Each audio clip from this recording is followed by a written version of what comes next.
Notice में हमारे साथ आप जुड़े और जुड़ करके आप सबके साथ मिलने का, बातचीत करने का भी अवसर प्राप्त हुआ। उसके लिए मैं आप सबका हृदय से धन्यवाद करता हूँ। बहुत सारे लोगों से मिलना जुलना होता रहता है, लेकिन बहुत सारे लोगों से आप में से मिलना नहीं भी हुआ। लेकिन आज एक साथ लगभग 100 से ऊपर हम सब ऐसे लोग जो अपने अपने क्षेत्र में समाज के लिए काम करने में जुटे हुए हैं, सब लोग जुड़ करके जो है आज एक मंच पर जो है आज के इस कार्यक्रम में जुड़े हैं। उसके लिए मैं आप सबका जहाँ स्वागत करता हूँ, वहाँ मैं आप सबके इस वक्त निकालने के लिए, समय निकालने के लिए भी आभार व्यक्त करता हूँ। कोविड के इस दौर में हम सब लोग बहुत संकट की स्थिति में से गुजर रहे हैं और इस बात को मुझे लगता कि अब समझाने की आवश्यकता नहीं है। और आदमी शाम को सोता है तो यही जानकारी लेकर के सोता कि आज कितने मामले कोविड के देश में आए, कितने मामले प्रदेश में आए, कितने लोगों की दुखद मृत्यु हुई। और सुबह उठता है तो सुबह चाहे वो न्यूज सुनता है, चाहे न्यूज पढ़ता है, चाहे वो अपने नेट पे जाकर के, मोबाइल पे जाकर के हमारे इस तरह के इंफॉर्मेशन देने वाले जो माध्यम है उन माध्यम को देखता है, तो उसमें से जानकारी उनको मालूम पड़ती है कि इतना आज के दिन में पूरी दुनिया में, देश में और प्रदेश में मामले आए हैं। पहले दौर में हम ऐसा सोच रहे थे कि ये संकट बहुत लंबा नहीं चलेगा और वो स्थिति हमारे सामने कुछ ऐसी हुई भी। जब ये कोविड का संकट चला, 4-6 महीने का दौर वो रहा।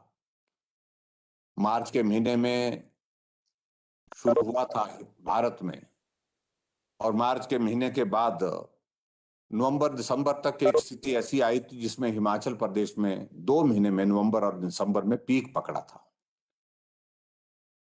और उस पीक के दौरान मामले एकदम बढ़ गए थे। लेकिन ये भी स्थिति हम लोगों ने देखी होगी कि उससे पहले हमारे सामने ऐसी भी स्थिति आ गई थी। पिछले साल मई का महीना ऐसा था 2020 का, जब हिमाचल प्रदेश में कोविड का सिर्फ एक एक्टिव केस रह गया था, सिर्फ एक। और वो मामला भी, वो एक एक्टिव केस भी 3 दिन के बाद या 4 दिन के बाद उसका कोविड का प्रोटोकॉल जो है उसके मुताबिक जो है वो पूरा होने के बाद पूरा हिमाचल उस वक्त कोविड फ्री होने की स्थिति में आ गया था। लेकिन एकाएक फिर शुरुआत हुई, मामले बढ़ते गए और मामले बढ़ते बढ़ते हिमाचल प्रदेश में नवंबर और दिसंबर के महीने में 10,000 का एक्टिव केस का आंकड़ा पार करके गया और लगभग 900 के लगभग जो है दुखद मृत्यु भी उसमें हुई है। ये पिछले साल की मैं बात सुना रहा हूं। लेकिन फिर उसके बाद हमने हिमाचल प्रदेश में सख्ती की, कर्फ्यू का लागू करना और कुछ रिस्ट्रिक्शंस लागू करने के बाद फिर वो ग्राफ नीचे आया और नीचे आने के पश्चात 2021 की फरवरी के महीने में हमारी हिमाचल प्रदेश की स्थिति यह थी कि हिमाचल प्रदेश में सिर्फ 219 एक्टिव केस रह गए थे। फरवरी की बात कर रहा हूं मैं।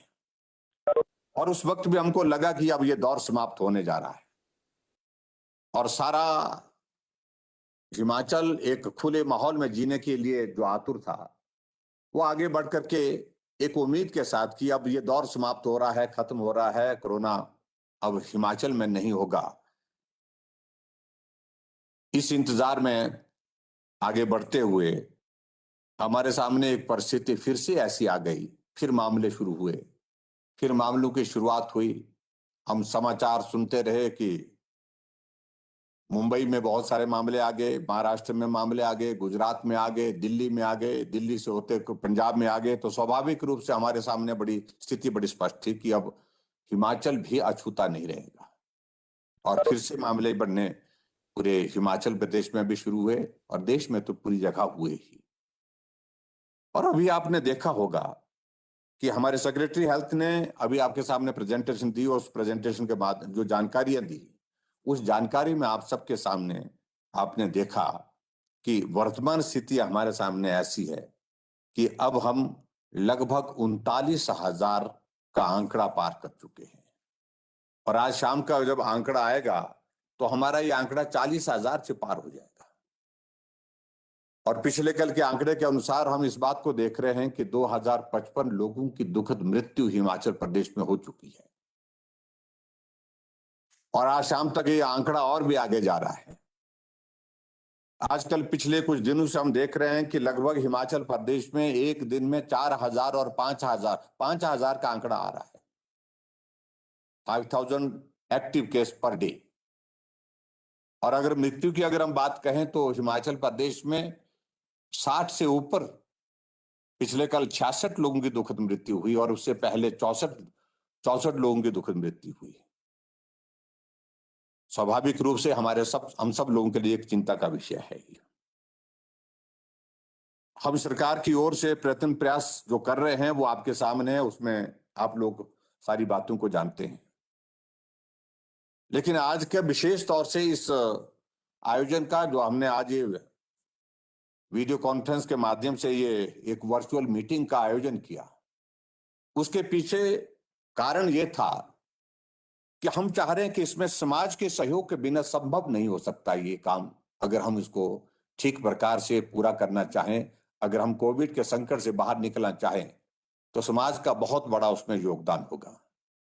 समाज को प्रेरित करने वाली जितनी भी संस्थाएं हैं, समाज को दिशा देने वाली, समाज को संस्कारित करने वाली जितनी भी संस्थाएं हैं, चाहे वो धार्मिक संस्थाएं हैं, चाहे वो सामाजिक संस्थाएं, उन संस्थाओं के बीच में मुझे लगा कि बहुत आवश्यक है हो गया आज के इस दौर में बात करना।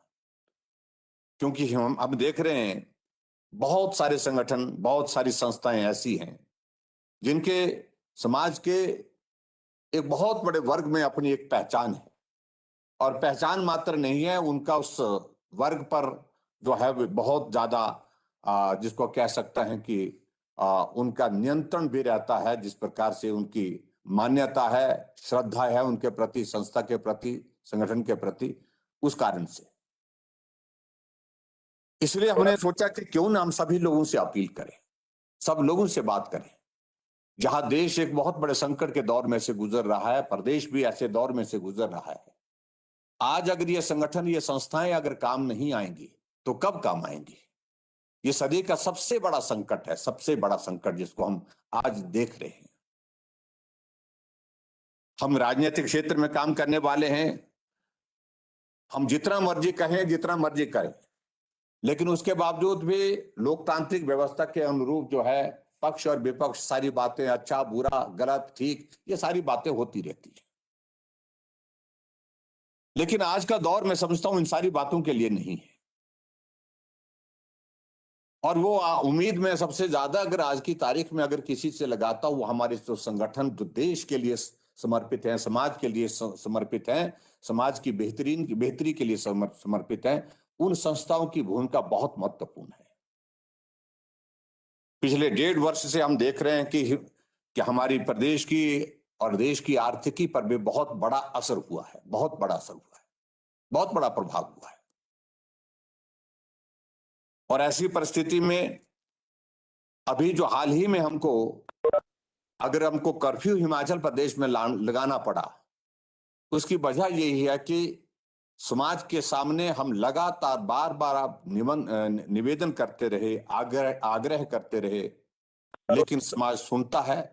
लेकिन फिर भी उसके बावजूद जो है, जिस तरह से उन बातों को स्वीकार करना चाहिए, मानना चाहिए, उनका पालन करना चाहिए, ये स्वभाव में बहुत कम होता गया है। ये हकीकत है आज की तारीख में, ये सच्चाई है। हमने हिमाचल प्रदेश में इन बढ़ते हुए मामलों को देख करके सभी से निवेदन किया कि इस दौर में हमको कोविड के प्रोटोकॉल का पालन करना होगा। अगर हम चाहते हैं कि मामले रुके, अगर हम चाहते हैं कि हिमाचल कोरोना के इस दौर से बाहर निकले, तो ये बहुत आवश्यक हो गया। हमने कहा कि शादियां छोटी करें, लोगों ने सुना, लेकिन उसके बावजूद, सुनने के बावजूद, फिर भी उसके बावजूद, कहने के बावजूद, अपने यहां से नोटिफिकेशन आदेश होने के बावजूद भी उस प्रकार का पालन नहीं हुआ, और उसका परिणाम ये हुआ कि शादियों में जो सोशल गैदरिंग वो बहुत बड़ी हुई कई जगह, उसमें बहुत सारे मामले कोविड के निकले। मैं किसी को दोष नहीं देना चाह रहा हूं, ये सारी व्यवस्था का एक हिस्सा है, क्योंकि आज की व्यवस्था इस प्रकार से है, उस व्यवस्था में एक नहीं अनेक तरह की खामियां हैं, जिसके कारण इस परिस्थितियों के दौर में से हम सब लोगों को गुजरना पड़ रहा है। और उन सारी परिस्थितियों को अगर सही मायने में, अगर ठीक दिशा में ला करके चलाना है, उसके लिए बहुत आवश्यक हो गया कि जिन संस्थाओं के प्रति लोगों के बीच में आस्था है, विश्वास है, श्रद्धा है, और उसके साथ भरोसा है, उन संस्थाओं को आगे आना चाहिए। ये बहुत आवश्यक हो गया। हमने हिमाचल प्रदेश में जो सरकार की ओर से जो पाबंदियां लगानी थी, उन पाबंदियों के साथ आजकल जो कर्फ्यू लागू किया है, उसके पालन की दृष्टि से मैं देख रहा हूं कि काफी अच्छा उसका परिणाम देखने को मिल रहा है, असर देखने को भी मिल रहा है। लेकिन फिर भी उसके बावजूद हमको इस बात को मान करके चलना होगा कि अभी ये दौर जहां हम पहुंचे हैं, इस दौर को आगे और बढ़ाना पड़ेगा, क्योंकि स्थितियां ऐसी हैं, परिस्थितियां इस प्रकार की हैं। इसलिए हमने ये सोचा कि वो निर्णय जो करने के पहले हम आप सब लोगों के साथ हम थोड़ा चर्चा भी कर लें, और चर्चा करने के साथ साथ में आप लोगों का क्या सुझाव है, क्या किस प्रकार की जो हमने ये जो रिस्ट्रिक्शंस लगाई हैं, ये कब तक कायम रखनी चाहिए, किस प्रकार से हमको लागू करनी चाहिए, सख्ती जो वर्तमान में जो की है क्या इस तरह से करना चाहिए, चाहे इसको और बढ़ाने की आवश्यकता है तो उसको और बढ़ाना चाहिए। ऐसी तमाम सारी बातों को लेकर के ऐसा सोचा था हमने कि आप सब लोगों के साथ चर्चा करेंगे। आप लोगों ने बहुत महत्वपूर्ण सुझाव भी दिए, और मुझे इस बात की प्रसन्नता है कि सबसे बड़ी बात कि सभी संस्थाओं के प्रतिनिधियों ने एक स्वर में जो बात कही कि हम सब लोगों को इस संकट के क्षण में इकट्ठा होकर के काम करना है, प्रदेश को इस संकट से बाहर निकालना है, समाज को इस संकट से बाहर निकालना है। हमारी संस्था के पास जो भी व्यवस्था है, उस व्यवस्था के अनुसार जो भी मदद हम कर सकते हैं, जहां भी कर सकते हैं, जितने भी कर सकते हैं, हम उसके लिए तैयार हैं। ये स्वाभाविक रूप से हमें बहुत बड़ा हौसला देती है, हमें बहुत बड़ी प्रेरणा भी देती है, आप सबकी ये बात आगे बढ़ने के लिए, इस लड़ाई को लड़ने के लिए। उस दृष्टि से मैं आप सबका बहुत बहुत धन्यवाद करता हूं। हमने हिमाचल प्रदेश में पहले लगभग 1500 बेड की कैपेसिटी का प्लान किया था, लेकिन जब हमने देखा कि मामले बहुत ज्यादा तेजी से बढ़ रहे हैं, कैपेसिटी को हमने 3000 की कैपेसिटी पर ले आए, बेड कैपेसिटी को। और अब हम इस कैपेसिटी को, बेड कैपेसिटी को आगे बढ़ा करके जाकर के 5000 से पार करने की स्थिति में हो रहे हैं। करना ही पड़ेगा, कोई रास्ता नहीं है। अभी जैसे मेरे राधा स्वामी सत्संग के साथियों से बातचीत हो रही थी, उनका बहुत बड़ा योगदान है, बहुत बड़ा योगदान, जिन्होंने बहुत बड़ा सहयोग दिया। उन्होंने कहा कि हम अपने जितने भी हमारे स्थान हैं, हम उनको आपके लिए छोड़ रहे हैं, जो करना करिए। हम 1000 की कैपेसिटी का कांगड़ा में, परौर में, वहां पर हॉस्पिटल बना रहे हैं। वहां आजकल युद्ध स्तर पर काम चल रहा है। 2200 की कैपेसिटी का मंडी में बना रहे हैं, और इसी प्रकार से लगभग 300 की कैपेसिटी का सोलन में बना रहे हैं।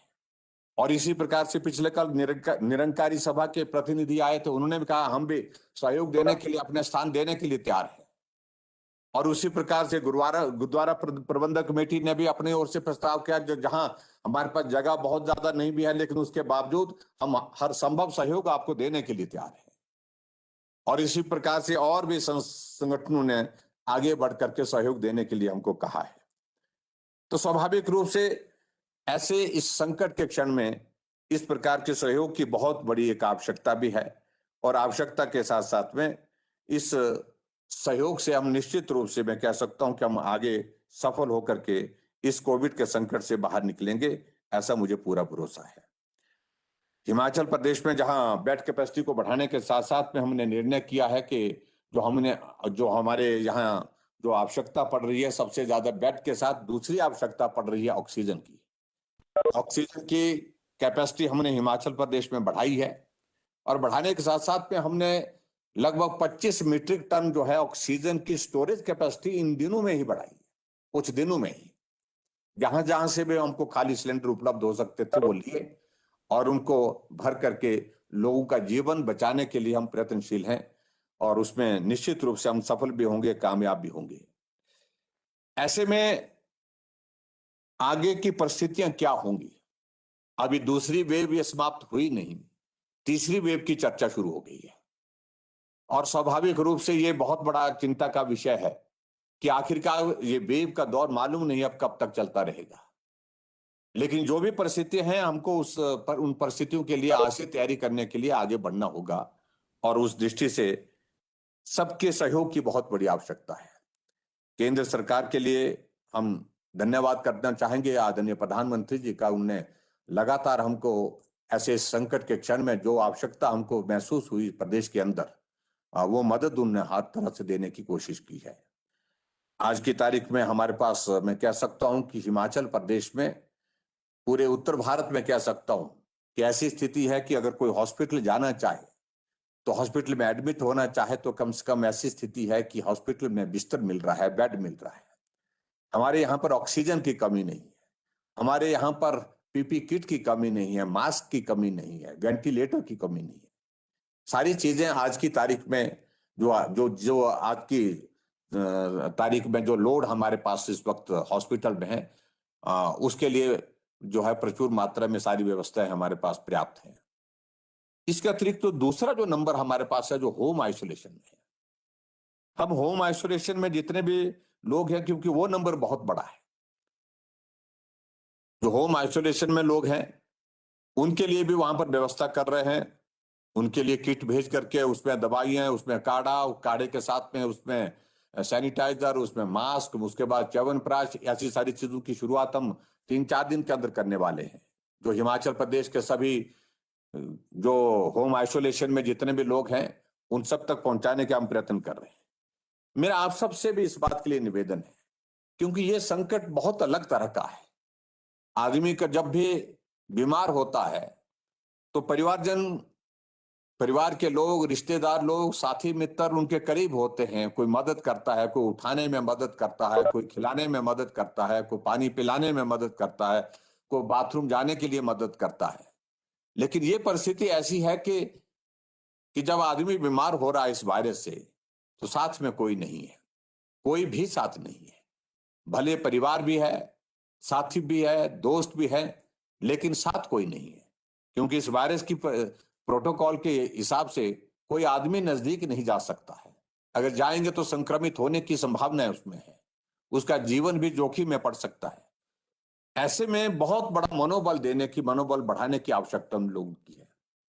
खासतौर से ऐसे लोग, जो लोग होम आइसोलेशन में हैं, आप सभी संगठन के सब लोग इस बात को सोचें कि क्या हम उन लोगों की मदद कर सकते हैं, किस रूप में मदद कर सकते हैं। ऐसा भी कोई आदमी हो सकता है जिसके पास जो है 2 आदमी कमाने वाले थे, दोनों जो है कोविड के कारण बीमार हैं, जीवन और जिंदगी और मौत के बीच में वो जूझ रहे हैं।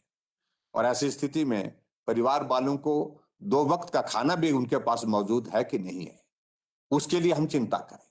उसके लिए हम मदद क्या कर सकते हैं, चाहे वो गांव में रहता है, चाहे वो शहर में रहता है, क्योंकि ये वायरस तो किसी को नहीं देखता है कि कौन किस जाति का है, कौन किस धर्म का है। ये वायरस सब जगह है। तो ऐसी सूरत में हम उनकी मदद करने के लिए आगे हैं। एक तो मेरा ये निवेदन आप लोगों से है। उसके अतिरिक्त दूसरा, कि मुख्यमंत्री कोविड फंड का हमने यहां पर हिमाचल प्रदेश में एक आग्रह किया है। बहुत सारे संगठन, बहुत सारी संस्थाओं ने उसमें पिछली साल भी मदद की, सहयोग दिया है। अब की बार भी, क्योंकि इसमें बहुत सारा खर्च भी हो रहा है, बहुत सारी चीजें लेनी पड़ रही है, बहुत सारी चीजें देनी पड़ रही हैं, दवाइयों से लेकर के बहुत सारी व्यवस्थाएं जो करनी पड़ रही हैं, उसमें सहयोग की आवश्यकता है। क्या ऐसी स्थिति में संस्था है, संगठन है कि हम थोड़ी बहुत मदद कर सकते हैं, तो सीएम कोविड फंड में हम अपनी मदद करें। इसके अतिरिक्त आगे बढ़ करके हम क्या ऐसा कर सकते हैं कि हम मदद करने के लिए हमारे पास कुछ नहीं है, और लेकिन उसके बावजूद हमारे पास मैन पावर है, हमारे पास टीम है। जैसे यहाँ पर कमलेश जी ने जो अपनी बात कही कि हमने 1000 से ज्यादा वॉलंटियर तैयार कर दिए, क्या हमारे पास जो अपने जो संस्था में संगठन में जो लोग हैं, क्या हम आगे बढ़ करके ऐसे काम कर सकते हैं? बहुत जगह ऐसी स्थितियां हो गई, आदमी की इस वायरस की वजह से दुखद मृत्यु हो गई, ना परिवार उसको लेने के लिए आया शव को, ना दोस्त आया, ना रिश्तेदार आया, और उस शव का अंतिम संस्कार करना है। ऐसी स्थिति में बहुत बड़ी कठिनाई, हम सरकारी व्यवस्था के अनुसार वो सारा काम तो हम कर ही रहे हैं, लेकिन क्या ये संभव है कि हम संस्थाएं आगे आकर के इसमें भी सहयोग करें? कई जगह लोग ऐसा बोल रहे हैं कि हमारे पास बाकी चीजें तो ठीक हैं, लेकिन हमको और जो व्यवस्थाएं इससे संबंधित हैं वो हमारे पास मौजूद नहीं, उसमें मदद करें। हम मदद करने के लिए जो कर सकते हैं वो करेंगे, लेकिन मैन पावर की बहुत बड़ी आवश्यकता है। और तीसरी बात तो और जो मुझे लगती है, ऐसे में समाज को जागरूक करना है। हम एक बात कहते हैं, वो सरकार की बात होती है। सरकार की बात को पहुंचाने के लिए जो भी माध्यम हमारे पास से उपलब्ध हैं, उन माध्यमों से हम अपनी बात को पहुंचा रहे हैं। चाहे हमारा पब्लिक रिलेशन डिपार्टमेंट है, चाहे हमारा सोशल मीडिया है, चाहे जो भी माध्यम, चाहे हमारी टेक्नोलॉजी है, सब माध्यम से हम लोगों तक पहुंचा रहे हैं। लेकिन प्रभावी ढंग से जिस प्रकार से आप संस्थाओं के प्रमुख लोग हैं, आप लोगों की बात को जितना प्रभावी से रखा जा सकता है अपनी संस्थाओं के बीच में, अपने संगठन के बीच में, अपने उस संस्था से जुड़े हुए लोगों के बीच में, उसका एक अपना असर होगा। क्या हम इस बात को सुनिश्चित कर सकते हैं कि कोविड के इस प्रोटोकॉल को लोगों के बीच में रखते हुए सभी संस्थाओं के लोग तय करें कि हम कोविड प्रोटोकॉल का पूरा पालन करेंगे, कहीं भी इसकी वॉयलेशन नहीं होने देंगे। और जो हिमाचल प्रदेश में कोविड कर्फ्यू का आजकल जो हमने जो ये किया है, उसका हम पालन करेंगे, उसमें हम सहयोग करेंगे। और अपने आप नहीं, अपने आप तक सीमित नहीं रखें, आगे बढ़ करके इसमें हम सहयोग उन लोगों से, समाज को इसके लिए प्रेरित करें, सहयोग देने के लिए प्रेरित करें। क्या स्थिति को हम कर सकते हैं? मुझे लगता है कि बहुत बेहतर ढंग से कर सकते हैं। हमारा हिमाचल प्रदेश में बहुत सारे धार्मिक स्थान हैं, देवी देवताओं के प्रति बहुत बड़ी श्रद्धा है। क्या हम उन सारी बातों को इस दिशा में आगे बढ़ा करके सहयोग देने के लिए कर सकते हैं? देवी देवताओं के प्रति जहां अगाध श्रद्धा है लोगों के मन में, वो बहुत महत्वपूर्ण भूमिका निभा सकते हैं। हमारे अलग अलग जो है संप्रदाय हैं, अपना अलग अलग हमारे जो धर्म है, उनके जो प्रमुख लोग हैं, अगर अपने अपने संस्थानों में बैठ करके इस बात को लेकर के सुनिश्चित करें कि हम अपने समाज के बीच में इन बातों को ठीक प्रकार से पहुंचाने के लिए काम करेंगे, समाज को जागरूक करेंगे, समाज को प्रेरित करेंगे, और प्रेरित करके जो है इस कोविड के संकट से प्रदेश को बाहर निकालने के लिए जो भी हर संभव सहयोग हो सकता है उसमें लगने के लिए बोलेंगे, जुड़ने के लिए बोलेंगे। मुझे लगता है कि बहुत बेहतर ढंग से किया जा सकता है। इसलिए हमने आज की ये वर्चुअल मीटिंग जो है जो आयोजित की, कि मैं प्रदेश के इस दायित्व पर होने के कारण मुझे लगा कि हमारी बात सब जगह पहुंचनी चाहिए, सब धर्मों में पहुंचनी चाहिए, सभी संस्थाओं में पहुंचनी चाहिए। हमारा ये निवेदन आप तक हम पहुंचा रहे हैं, और मुझे पूरा भरोसा है आप इस निवेदन को आगे अपने संगठन के माध्यम से, अपनी संस्थाओं के माध्यम से नीचे तक पहुंचाएंगे। सबसे आवश्यकता आज की तारीख में इस चीज की है कि हम सब लोग निश्चय करें कि हमको कोविड के संकट से प्रदेश को अगर बाहर निकालना है तो जो व्यवस्थाएं तय की गए हैं उनका हमको पालन करना है। उस दृष्टि से आप सब लोग उस भूमिका को निभाएंगे। और मैं इस बात को कह सकता हूं, कोई भी आंदोलन तब तक सफल नहीं हुआ, चाहे वो देश की बात कर रहे हैं, चाहे हम दुनिया की बात करें, तब तक सफल नहीं हुआ जब तक समाज उसमें सहयोग देने के लिए आगे नहीं बढ़ा।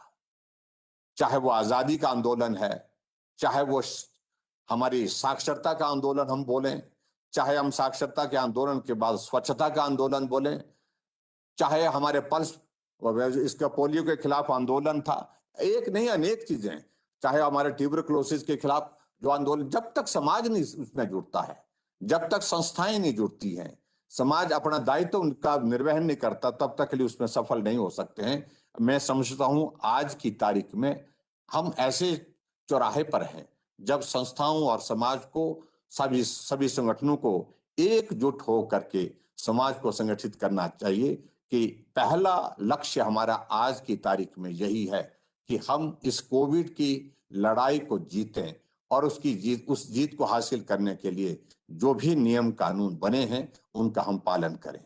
और सहयोग की दृष्टि से मैं उम्मीद करता हूं कि जहां हमारी ओर से संभव और हर संभव जो प्रयत्न किए जा सकते हैं वो हम कर रहे हैं। हर आदमी के जीवन को बचाने के लिए प्रयत्न कर रहे हैं, लेकिन फिर भी उसके बावजूद बहुत कठिन दौर है ये। 2 दिन के अंदर ये वायरस आदमी को ऐसी स्थिति में पहुंचा रहा है और उस परिस्थिति में से उसका जीवन बहुत कठिन दौर में से गुजरते हुए कई जगह हम उसको बचाने में सफल हो पा रहे हैं। कई जगह ऐसी भी स्थिति आ रही है जहां हम उसके जीवन को बचाने में सफल नहीं हो पा रहे हैं। बहुत तेजी से संक्रमण फैलना इस वायरस का, ये हमने कल्पना नहीं की थी। और वायरस के फैलने के साथ साथ में बहुत बड़ी तेज गति से मृत्यु दर बढ़ना, ये चिंता का विषय है।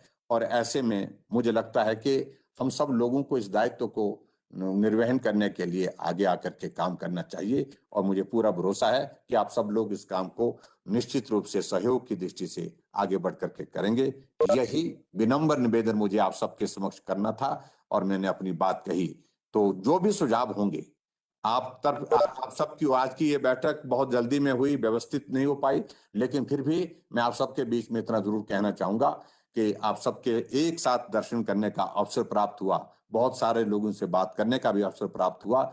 आप सबके माध्यम से कोई भी सुझाव, जो भी सुझाव आपको लगता है वो सुझाव हम तक पहुंचाने के लिए आप जिस माध्यम को अपना सकते हैं उसको अपनाएं। लिख करके भेजना है और लिख करके भेजना है तो भेज दीजिए और हम उस पर निश्चित रूप से गौर करेंगे। और इसके अतिरिक्त जो है किसी ने बात अलग तरह से हमसे बात करनी है तो बात करके भी हम उस पर समाधान की दृष्टि से उस बात को सुनने के लिए तैयार हैं।